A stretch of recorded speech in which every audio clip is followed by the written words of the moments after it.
श्री स्वामी समर्थ. मित्रांनो, स्वागत आहे आजच्या व्हिडिओमध्ये. चला तर मग सुरुवात करूयात. मित्रांनो, प्रत्येक मानवाला आपल्या आयुष्यात प्रगती करायची असते. यासाठी मनुष्याची धडपड असते. दररोज प्रगतीचे शिखर गाठण्यासाठी मनुष्य प्रयत्नशील असतो. पण अनेकदा इतकी मेहनत घेऊनही पदरी निराशाच पडते. मग अशा वेळी काय करायचं?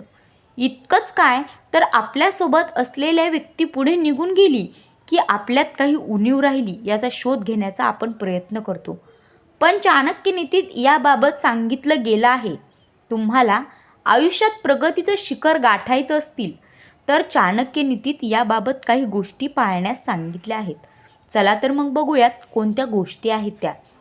आचार्य चाणक्य यांच्या नीतीनुसार प्रगती करायची असेल तर सदर व्यक्तीने कायम एक गोष्ट लपवून ठेवली पाहिजे.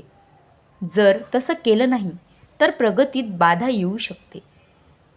आचार्य चाणक्य यांच्या नीतीनुसार जी व्यक्ती आपलं ध्येय इतरांना सांगते अशा व्यक्तीचं कायम नुकसानच होतं. आपलं ध्येय इतरांना सांगितल्याने अडचणी निर्माण होतात. त्यामुळे काही गोष्टी हातच्या राखून ठेवलेल्या बऱ्या. अनेकदा या गोष्टी प्रतिस्पर्ध्यापर्यंत पोहोचू शकतात. त्यामुळे काळजी घेणं गरजेचं असतं. आचार्य चाणक्य यांच्या नीतीनुसार एखाद्या व्यक्तीचं यश हे त्याच्या मेहनत, रणनीती आणि वेळेच्या व्यवस्थापनावर अवलंबून असतं.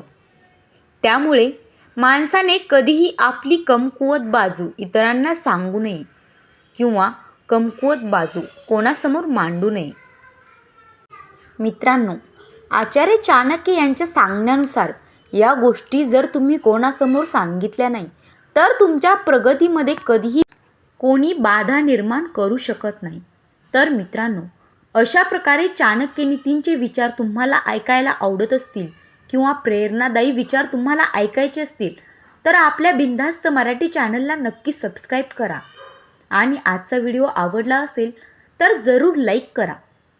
धन्यवाद.